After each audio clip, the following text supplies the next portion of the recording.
Welcome to Reframed, Real Life Re-storied, a podcast where we explore mental health as a journey instead of a destination. I'm Haze Schepmyer. I'm a life event transitions mediator, and I'll be hosting these conversations, which are brought to you by Black Mental Health Canada. Princess Ecclestone is working behind the scenes as our moderator and technical producer.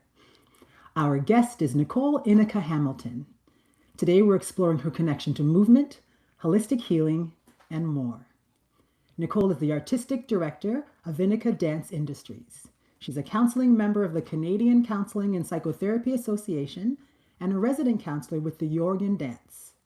Her creations and research examine and explore diverse realities and experiences of the human condition, healing practices, and care-centered ecosystems. Nicole is also host and producer of Canada's TUYAIOUT Radio and the in-suite moderator at Dance Immersion. Nicole, welcome. Thank you so much. Good morning to you, Haze. Indeed. And something that we came across right from the beginning is that you once said that everything is a dance for you. But I'd love to hear a little bit about what's active, what's present in your thoughts right now. Oh, what a wonderful way to open.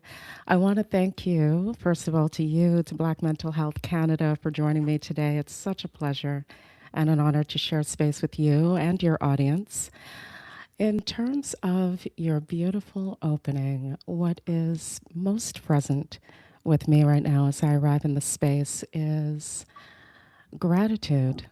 I am just flowing in a space of gratitude today and joy as well. I found that during the course of this last season of my life, which we may navigate through during the course of today's chat, that there's been a lot of change during the course of the most recent seasons, a lot of change that I've experienced. And so today, moving through this space of gratitude, joy, is what sits most heavily on my heart. Okay. Now you've done quite a lot in terms of showing up for us already, and you're a dancer, you're a dance educator, a choreographer, a speaker, a counselor. You've done quite a lot around dance artists and for dance artists. Can you give us a bit of insight into that intersection? What led to that intersection of all those branches of your practice? Absolutely. Yes, I'd be happy to.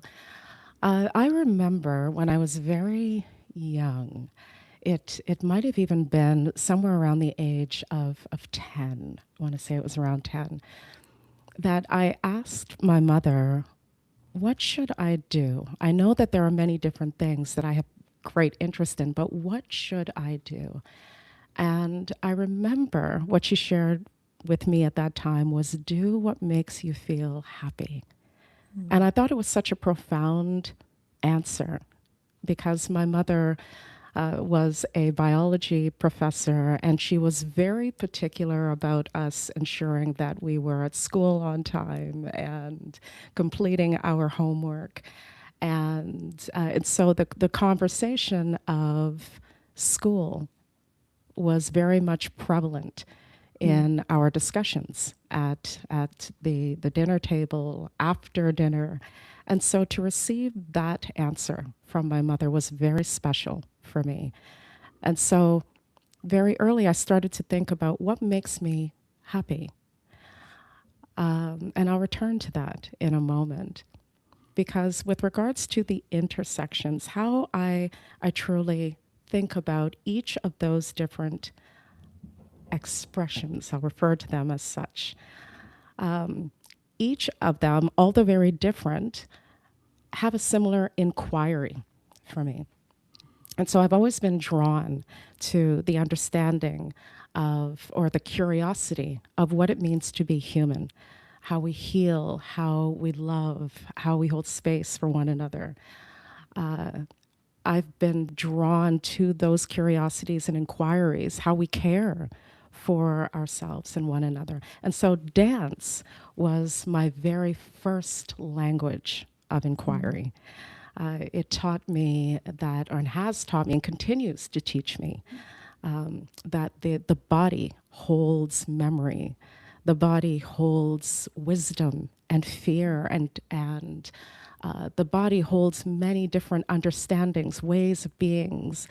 The body holds so much. I learned a lot of that it holds many of those things long before I was able to speak audibly, to speak verbally.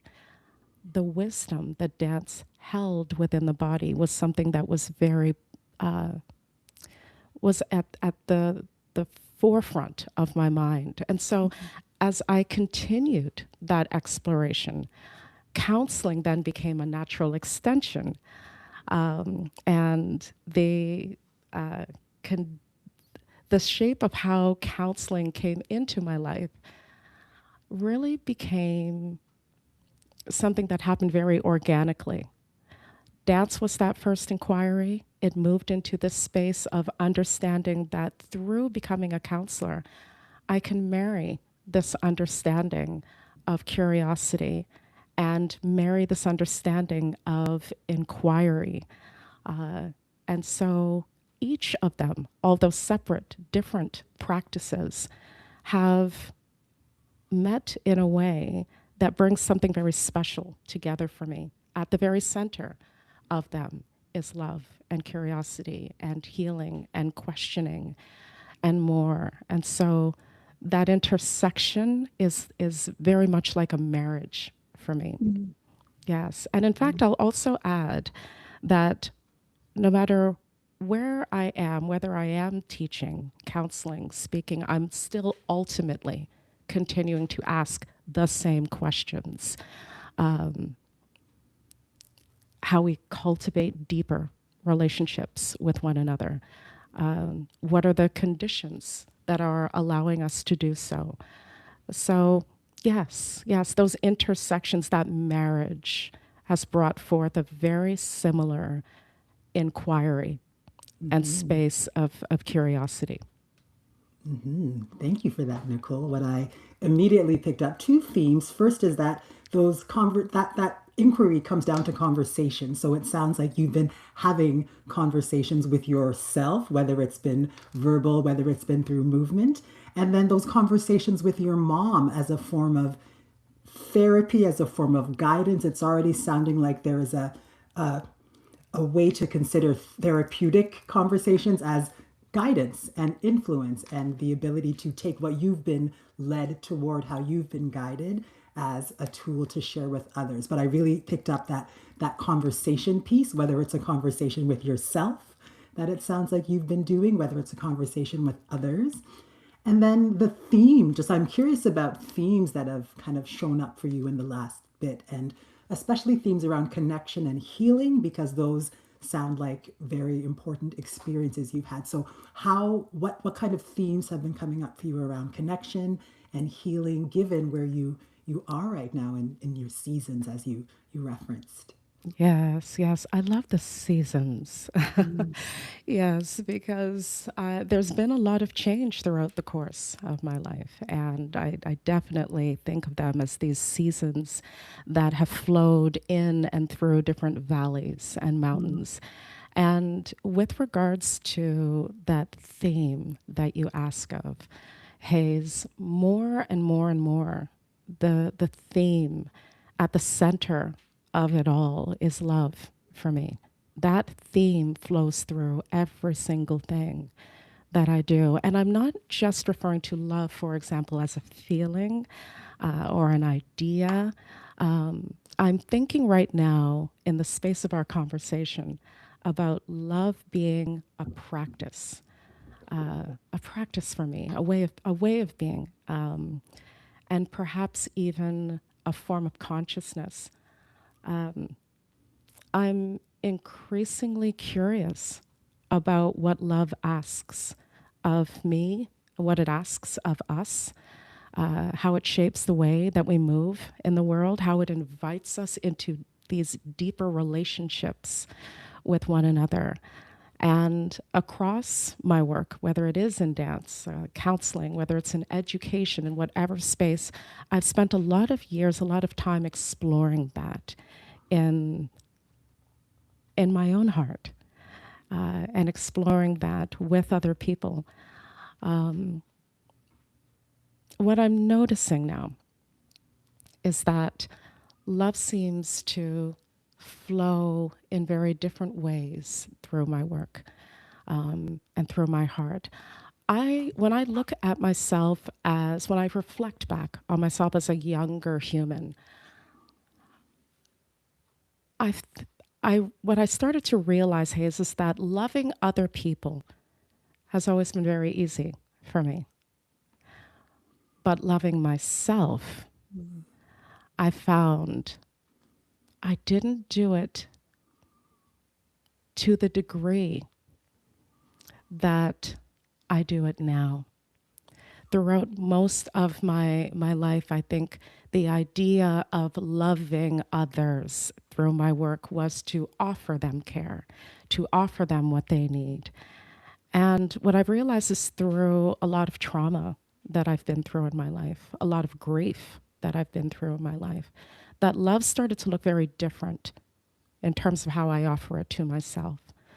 Love became a consciousness, an understanding, an important way of recognizing what do I need to do to hold space for what Nicole needs. When trauma arises, when grief arises, when sadness arises, what do I need to do in order to hold space for Nicole? That's love. That's offering myself love and care and compassion. And so I'm noticing that love, in fact, I have noticed for a long time that love is that common thread. And it's something that I am inquiring about more and more. Uh, and I don't have all of the answers yet. And I don't think that I'm meant to have every single answer. I think this season is asking me to continue to keep asking questions. What does it mean to embody love for myself, for others? What does love look like in my everyday choices? But what is coming to me in the course of our conversation right now is the fact that I don't think that I gave Nicole the love that she needed at a younger age because my focus was on making other people happy all the time.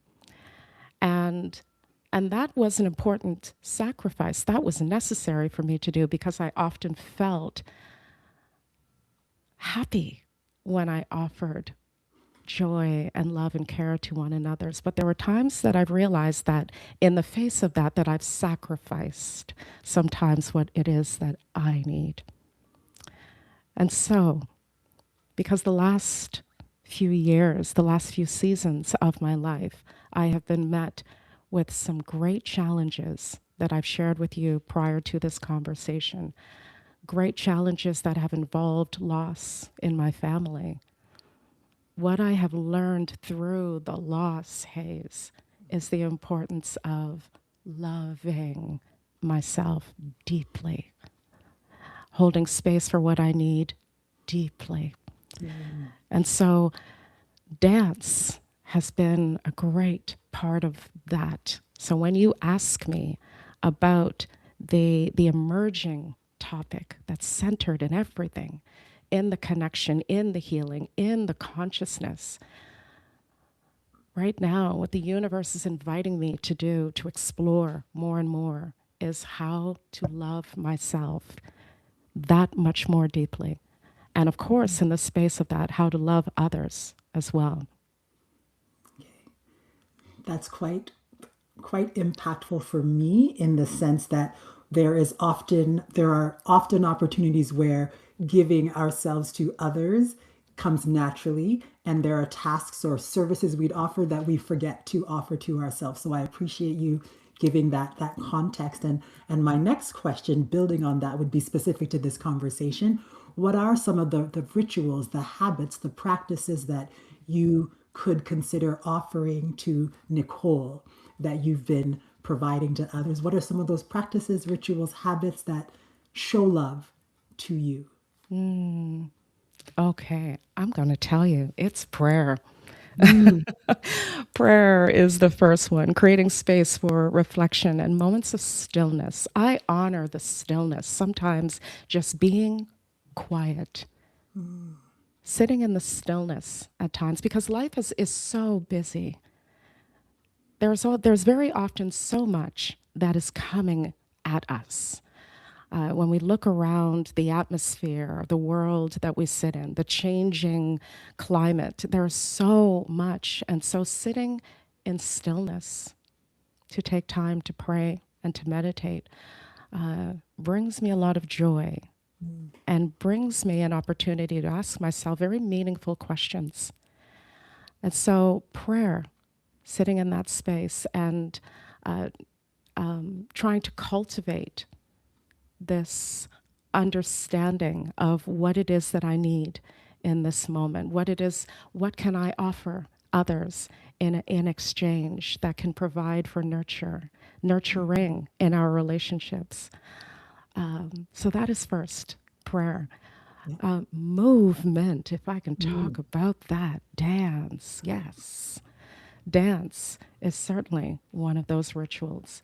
Mm. Dance has always been a way for me, Hayes, to listen intently to my nervous system, to listen intently to what it is that I may be holding on to.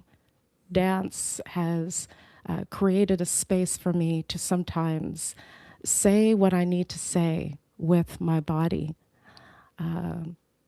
And dance allows and holds space for me to notice what's unfolding Mm. internally, sometimes even before I understand it intellectually. So dance absolutely is a space where I can connect with my body, with God, with other people, because it's a source of wisdom. Mm. It's a source of clarity. It's a source of telling story, and a source where I often find a lot of answers to sometimes the noise that's happening around me in the world. And so, yes, indeed, prayer is one of them, and dance, my goodness, absolutely is the other.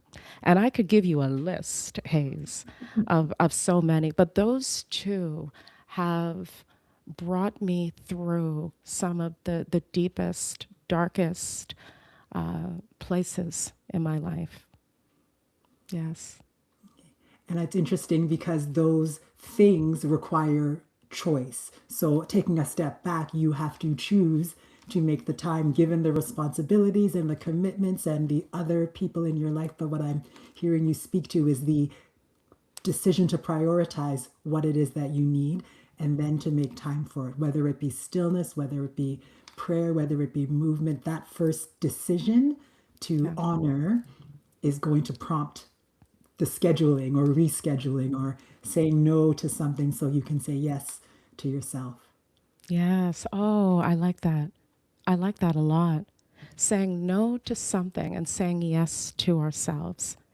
The saying no is something that I've noticed, Hayes, has not often been easy for me. I don't like saying no to people. Mm.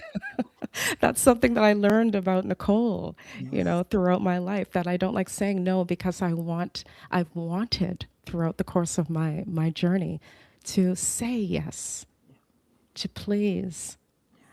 And so what I am very grateful for, and this is why I entered the space saying that I am moving in the space of gratitude.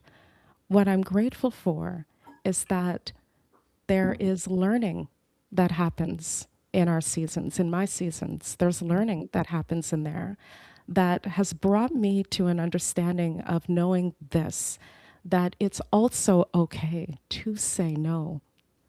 It's okay to say no, because when I say no, at times that's saying yes to my healing. That's saying yes to pause. That's saying yes to stillness. That's saying yes to rest. That's saying yes to boundaries. Hmm. That's saying yes to living, to breathing. And so I really appreciate how you worded that. Yes. Yeah. And I can't take credit. There are a few places where that's written, and for Yeah. me, it's the Newton's third law: for every yes is a no, and every no is a yes. So please honor that awareness that came far before I did. Yes. What I want to pick up on a little bit here is you've spoken to that awareness of the saying yes and saying no, and how hard that is for you. So what is it that it takes for you to be able to stay in those choices? To stay in the choices of yes. To stay in the choices of yes or of no. The work of beginning to start to set boundaries is can be extreme and exhausting, but then there might be instances where we're tempted to withdraw the boundaries. So you've left it open to the idea that you commit to setting a boundary, to saying a yes or a no, but following through with that. So is there a layer of extra work needed because you don't want to say no, but you choose it? How is that conversation with yourself going? Oh, I like that question. And here's my answer. I like that question because there's something that really started to shift for me a few years ago. And it's this. I shared with you, and most of or many of your audience members will know that over the course of the last few years, and I shared this in brief earlier, I have navigated a lot of loss. My mother passed away in 2023. And shortly after my mother passed away, I also had other friends, family pass away, uncles, aunts, cousins, my best friend. And so in the last few years of my life, there have been multiple losses. And in the loss, I encountered great burnout. And there were moments of depression, moments of sadness that are so immense, so immense. And for me, when I arrived in that space of experiencing loss after loss after loss, what happened was my body literally said, I can't. I can't go to work today. I can't do what others are asking of me today. I just can't because I'm tired. I'm emotionally tired. And I want to be transparent in this space and say that arriving in that place of grief became incredibly heavy for me, incredibly heavy. And in that heaviness, something started to happen, not right away, but something started to happen, which was that I started to spend more and more and more time resting, being still, pausing, praying. And what what came to me was the importance of knowing that I have to start asking myself the following questions. What is going to bring you what you need today? And all of that came through prayer and meditation and just being quiet. The understanding, the learning was through all of the trauma, through all of the grief, the depression, the darkness, the crying, the sadness. What it came to was learning to ask myself, what do I need today? Because I learned that I'm very good at asking others what they need because I love people. I love people. But I need to also love myself enough to say, what do you need today, Nicole? What do you need that's going to bring you love and joy and peace, kindness, happiness? What do you need today? And so, in answer to your question, that is what had to happen. That is what is holding space for me to ensure that I am moving forward in a way that holds space for me, moving forward in a way that holds space for what I need by daily. It's a daily practice for me. Mm-hmm. I wake up, I pray, I give God thanks for what I have in my life. And then I ask myself, okay, Nicole, what do you need today that's going to bring you love and joy and peace and kindness and happiness? I have to ask myself those questions because when I go out there into the world, into the noise, there's a possibility that I won't be asked all of those questions. Mm-hmm. So that is my answer that yes, I ask myself daily, what do you need? And in addition to asking myself daily what I need, I will say that I am incredibly grateful because I have been very fortunate to have some of the most wonderful people, humans around me who have held space for me during my seasons. People who have called and checked in. And so learning and understanding the importance of having that circle of people around me, the friends who will drop by with conversation and will drop by to wrap their arms around me and hug me. So yes, all of the above have been what I've been doing in order to ensure that I'm holding space for what it is that I need.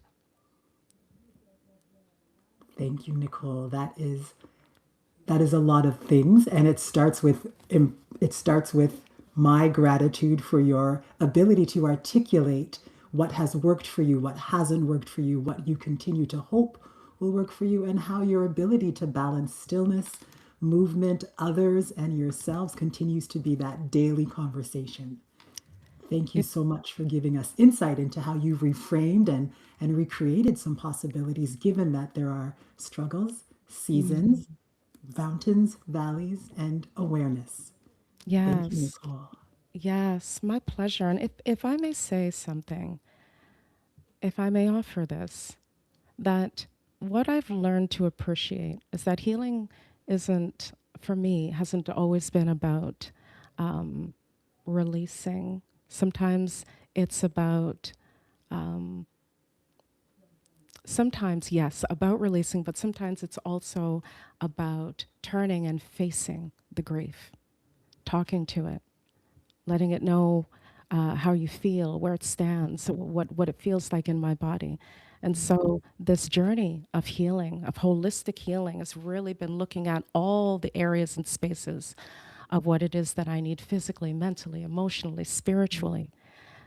And so the healing has been about, yes, releasing, sometimes letting go, sometimes facing the grief, learning how to sit with it, and learning what is most necessary for my body, for my relationships with one another's, and also being very cognizant of what it is that I need to reconnect with myself through breath, through rhythm, and through presence. And so, in moments of stress and grief and burnout, which all of the above, I have experienced, every single ounce of it has taught me to listen, to listen to myself and to listen to others, to listen to God.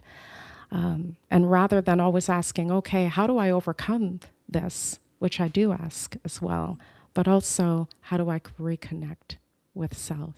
And what is my body asking me today, asking of me today? And how do I serve it and love on it? Mm, And how do I build in the space of that beautiful connection with not only myself, but with others? moving and healing, healing and moving, stillness in the intersection. Thank you so much, Nicole, for listening to yourself and having that listening be able to inform our conversation. Thank you to our listeners. Please have a good rest of your day, Nicole. Thank you.